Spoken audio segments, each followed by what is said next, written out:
I go into the shower and then the contractions are getting stronger. And I'm like, but wait a minute, I've got the app.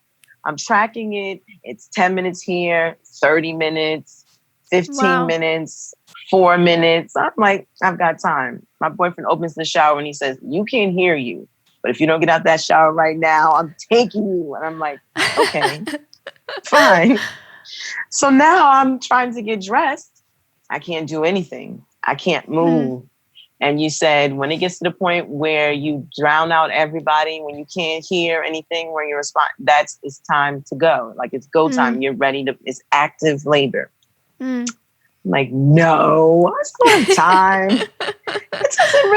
It still doesn't hurt that bad because again, I almost feel as if epidurals make you hurt more. Because if I didn't have 2 experiences prior, I would never say anything like that. But no Pitocin, no comfort medication. I'm in my house.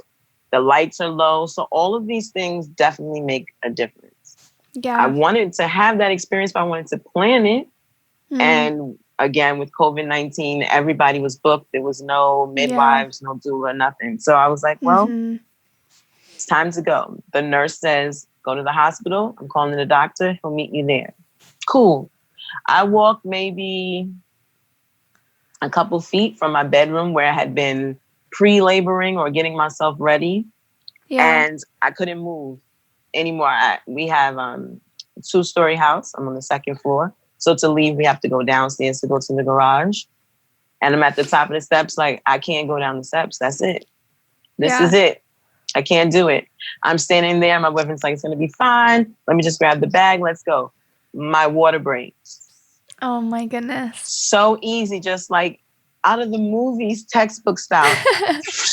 I'm like, oh, my water just broke. Yeah. Okay. And even that, I'm like, I'm still calm. I'm like, oh, my water just broke. All right, let's go. Let's get down the steps. I start going.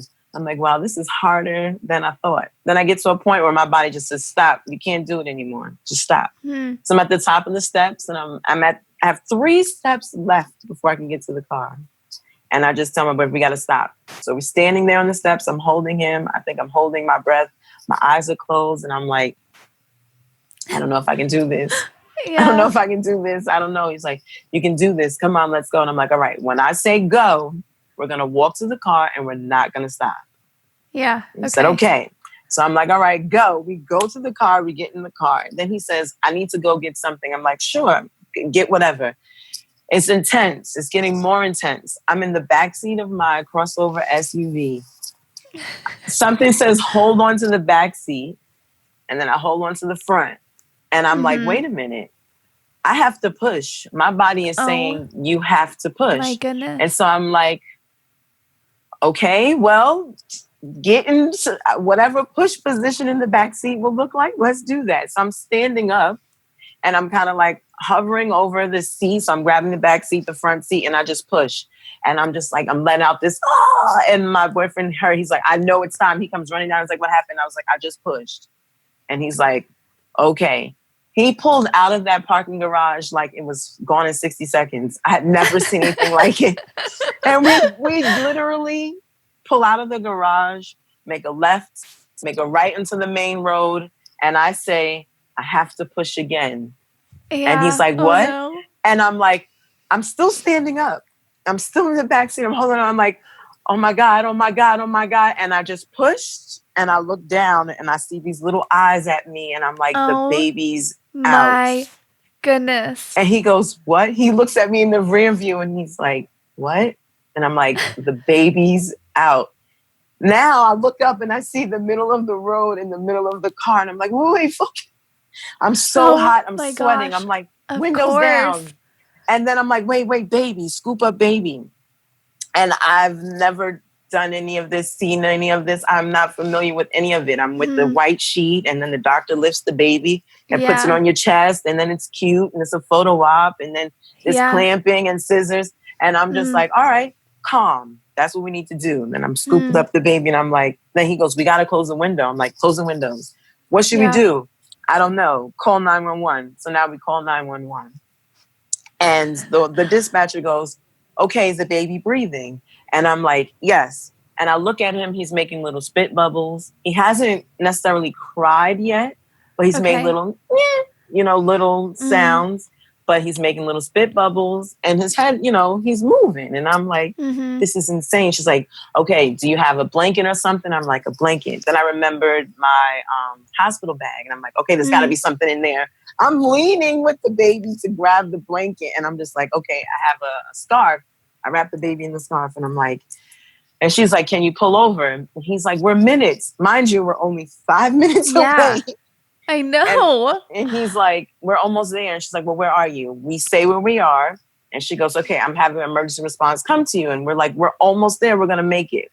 Well, she goes, okay, I'm going to call the hospital and let them know you're on your way. Okay. Now is when the whole time I've breezed past the COVID-19, but when we arrive, that's when it's real because they have a gentleman outside who's doing check-ins before you go into the emergency room and such.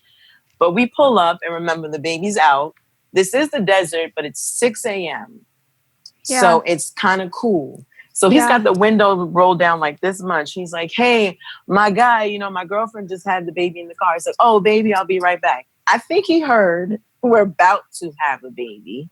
And he goes inside and the nurse comes with a wheelchair like, hi. And at this point, the baby starts to cry. She goes, no, there's a baby in the car. She runs in and the hospital's Code Stork. So Code Stork must mean when the baby comes in born, I guess. Yeah. And we're still attached and everything. And that's when everyone comes outside, at least 30 responders. And then the fire department comes because the emergency the 911 operator had called for emergency response. And here, I believe, the fire department are the ones that they can get whatever needs to get done on the scene. So I hear him say, well, I just want to see the baby at this point. That's the firefighters. So now I'm in the car and I'm like, wow, look at all these people. Thank you so much. They open the door. They've got the sterile things and everything's happening so fast. And everybody's like, you did great, mama. You did great. And I'm like, oh my God, I'm in complete shock. And then you go, of course. then you said, there you go, mama. You did it. You breathed right through it. And I was like, I did it. I did it. Mama, if you love this snippet from the Built to Birth podcast, you can hear the full story and other positive and empowering birth stories just like this one by clicking the boxes on the screen. You can also check out builttobirth.com for resources on how to have a happier, healthier, and easier birth.